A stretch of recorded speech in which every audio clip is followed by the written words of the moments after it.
Hello everyone, welcome to the law code by Satish Pandey. तो आज का जो हमारा सेशन है वो होने वाला है रेफरेंस एंड रिवीजन के ऊपर।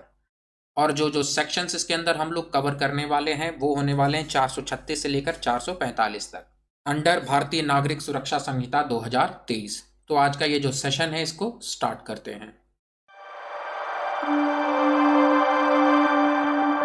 अब ये जो कॉन्सेप्ट है रेफरेंस का, इसको पहले समझ लेते हैं कि रेफरेंस होता क्या है। तो जब भी कोई भी जो क्रिमिनल केस होता है, जब वो किसी लोअर कोर्ट के पास आता है, लोअर कोर्ट यानी कि आपके कोई मजिस्ट्रेट की कोर्ट हो सकती है या फिर सेशन कोर्ट हो सकती है, तब कोई लीगल क्वेश्चन अराइज होता है उस केस के अंदर। मान लो कोई मैटर या केस आया लोअर कोर्ट के पास, एंड उस केस में कोई लीगल क्वेश्चन अराइज होता है। अब ये लीगल क्वेश्चन किस चीज के बारे में है? तो क्या जो उस केस के हिसाब से कोई जो लॉ है, क्या वो वैलिड है उस केस में? क्या वो जो कोई ऑर्डिनेंस है, क्या उस केस के हिसाब से वो वैलिड है या नहीं है? या कोई रेगुलेशन हो सकती है। तो जब कोई ऐसे क्वेश्चन अराइज होते हैं कि क्या इस केस पे ये जो लॉ हम अप्लाई करने जा रहे हैं, क्या ये वैलिड होगा या नहीं होगा, तो ऐसे केस में जो वो लोअर कोर्ट होता है वो इन केसेस पे डिसीजन जो है वो नहीं लेता है। फिर वो क्या करता है, जो लोअर कोर्ट है वो उस मैटर को, उस केस को, उसके जो भी फैक्ट्स हैं वो भेज दिए जाते हैं कहाँ पर? हाई कोर्ट के पास। किस चीज़ के लिए? हाई कोर्ट के ओपिनियन के लिए, उस चीज़ के ऊपर, उस केस के ऊपर या उस क्वेश्चन ऑफ लॉ के ऊपर, एंड उनके डिसीजन के लिए। अब इसको एक बार एग्जाम्पल से समझते हैं। तो मान लो किसी ट्रायल के दौरान, किसी मुकदमे के दौरान मजिस्ट्रेट साहब को ऐसा लगता है कि जिस लॉ के अंडर वो जो अक्यूज पर्सन है उसको चार्ज किया जा रहा है वो इनवैलिड हो सकता है या अनकॉन्स्टिट्यूशनल हो सकता है। तो ऐसे कोर्ट, ऐसे केस में जो वो कोर्ट है, जो वो लोअर कोर्ट है, उस मैटर को डिसाइड तो नहीं कर सकती है अपने आप से। तब ऐसे केस में उस मैटर को कहाँ भेज दिया जाता है? हाई कोर्ट के पास। नेक्स्ट आ जाता है सेक्शन 436, जो कि हमें बताता है reference to high court when validity of law is questioned. अब इसमें 3 क्राइटेरियाज हैं, उसको जरूर ध्यान रखेंगे। जब भी कभी एग्जाम में लिखेंगे तो 3 क्राइटेरिया जरूर लिखेंगे कि कब जो है रेफरेंस किया जाता है हाई कोर्ट को। सबसे पहले कि वो क्वेश्चन अराइज होना चाहिए कि क्या ये कोई एक्ट, ऑर्डिनेंस या रेगुलेशन है वो वैलिड है या नहीं है। जब इसको चेक करना है, कोई क्वेश्चन अराइज हो रहा है, तब वो जो मैटर है वो हाई कोर्ट के पास रेफरेंस के लिए भेजा जा सकता है। दूसरा पॉइंट क्या है कि उस क्वेश्चन को डिसाइड करना इसलिए जरूरी है ताकि वो जो केस है उसके ऊपर डिसीजन लिया जा सके। एंड नेक्स्ट पॉइंट है कि कोर्ट को ऐसा लगता है कि वो जो लॉ है वो इनवैलिड है, लेकिन उसको इनवैलिड डिक्लेयर्ड नहीं किया गया है by the high court and by the supreme court. तो ऐसे अगर कोई ऐसे 3 पॉइंट्स हो सकते हैं, तब वो जो लोअर कोर्ट है वो रेफरेंस के लिए भेज सकता है उस मैटर को हाई कोर्ट के पास। एंड इसमें क्या क्या करेंगे, जो भी फैक्ट्स हैं उसको रखेंगे, जो भी रीज़न है उसको रखेंगे, एंड उसको रेफर कर दिया जाएगा हाई कोर्ट के पास उनके डिसीजन के लिए।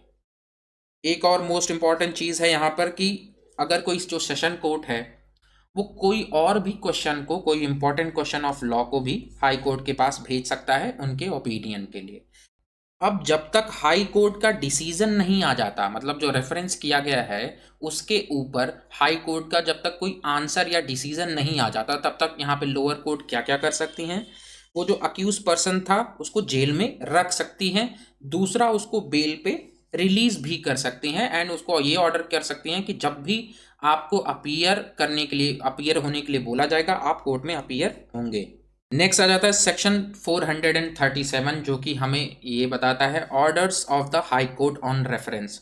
जब भी रेफरेंस जब हाई कोर्ट के पास पहुंचता है तो यहाँ पे जो हाई कोर्ट है वो क्या क्या कर सकती हैं उस रेफरेंस के रिगार्डिंग।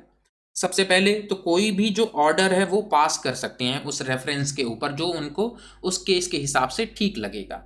दूसरा, जो हाई कोर्ट का डिसीजन होगा उसको उसी कोर्ट के पास भेज दिया जाएगा जिस कोर्ट के पास से वो रेफरेंस आया था। तीसरा पॉइंट क्या है कि जब वो जो डिसीजन है रेफरेंस के ऊपर, जब वो उस कोर्ट के पास आएगा, तो वो जो लोअर कोर्ट थी वो जो डिसीजन देगी वो हाई कोर्ट के ऑर्डर के हिसाब से दिया जाएगा।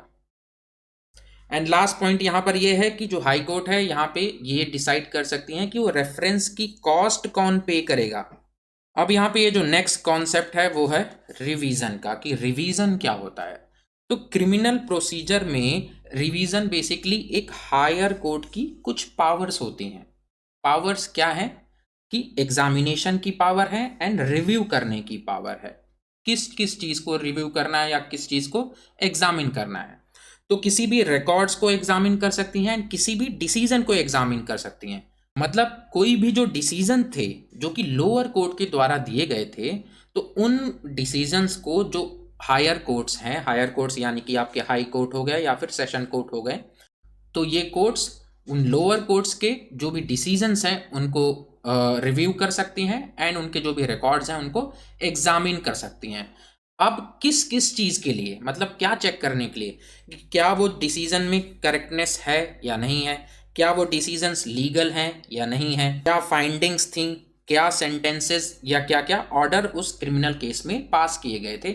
इन सारे मैटर को वो जो हायर कोर्ट्स हैं वो रिव्यू कर सकती हैं।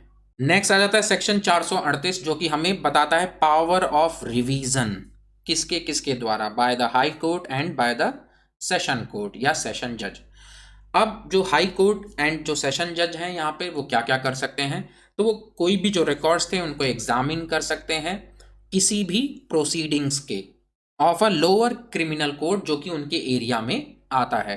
एंड यहाँ पे जो हमारे हाई कोर्ट हैं या फिर जो भी सेशन जज हैं वो क्या क्या चेक कर सकते हैं, डिसीजन को चेक कर सकते हैं, ऑर्डर को चेक कर सकते हैं, या ये भी चेक कर सकते हैं कि जो भी सजा या सेंटेंस दी गई थी क्या वो करेक्ट थी या नहीं थी, उसकी लीगैलिटी चेक कर सकते हैं एंड क्या जो प्रोसीजर था वो रेगुलर था या नहीं था। ये सारी चीज़ें जो हाई कोर्ट है एंड जो भी सेशन कोर्ट है वो चेक कर सकती हैं। और क्या क्या कर सकते हैं यहाँ पे हाई कोर्ट एंड जो भी हमारे सेशन जज हैं कि एग्जामिनेशन के दौरान किसी भी सेंटेंस या किसी भी ऑर्डर को वो लोग सस्पेंड कर सकते हैं एंड उसके दौरान जो भी अक्यूज था यानी जिस पर्सन के ऊपर आरोप लगा था उस पर्सन को बेल भी दी जा सकती है।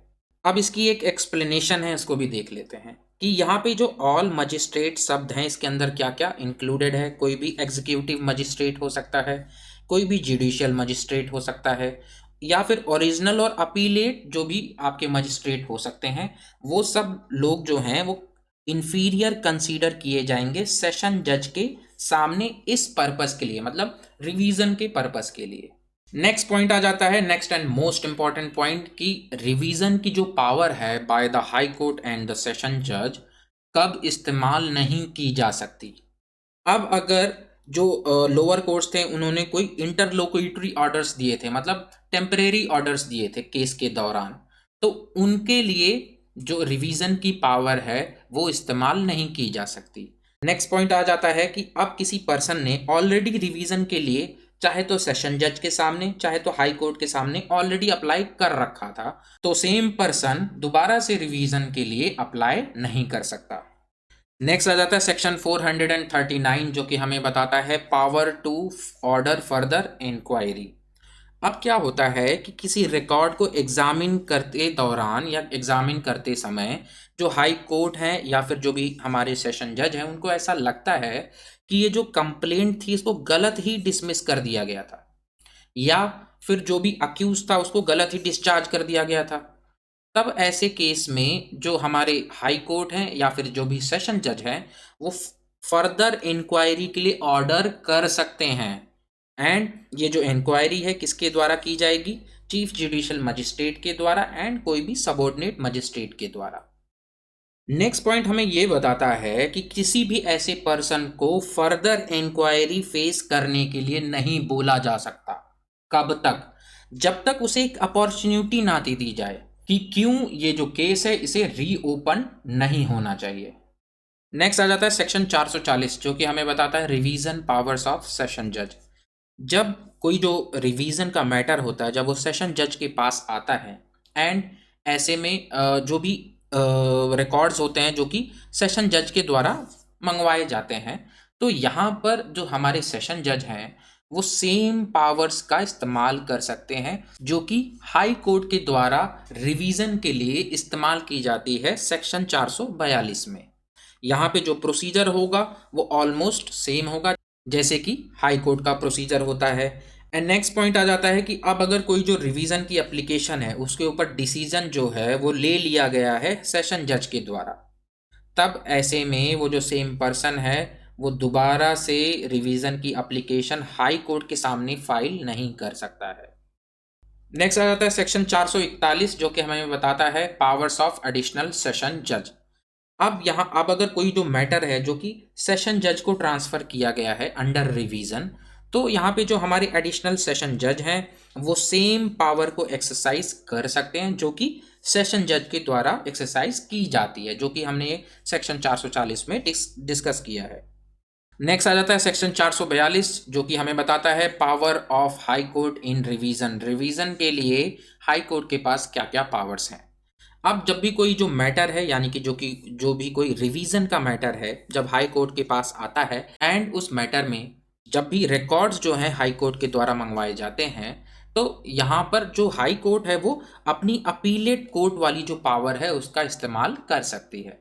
जैसे अपीलेट कोर्ट में क्या क्या पावर्स का इस्तेमाल किया जाता था कि कोई भी जो डिसीजन था उसको चेंज किया जा सकता है, या डिसीजन यानी कि उसमें जो भी सज़ा या ऑर्डर पास किया गया था वो जो सज़ा थी उसको चेंज किया जा सकता है, या फिर उसको कम किया जा सकता है, या फिर वो जो भी ऑर्डर पास किया गया था या जो भी सेंटेंस पास किया गया था उसको सेट असाइड किया जा सकता है। लेकिन यहाँ पे एक मोस्ट इंपॉर्टेंट चीज़ याद रखेंगे कि कोई भी एक्विटल का ऑर्डर था तो उसको कन्वर्ट नहीं कर सकते कन्विक्शन में। अब इसके कुछ एडिशनल पॉइंट्स हैं उसको भी याद रखेंगे कि जब भी यहाँ पे अपीलेट पावर्स का इस्तेमाल किया जाएगा हाई कोर्ट के द्वारा, तो तब एक चांस दिया जाएगा अक्यूज पर्सन को कि उसको भी सुना जाएगा, एक चांस दिया जाएगा टू बी हर्ड।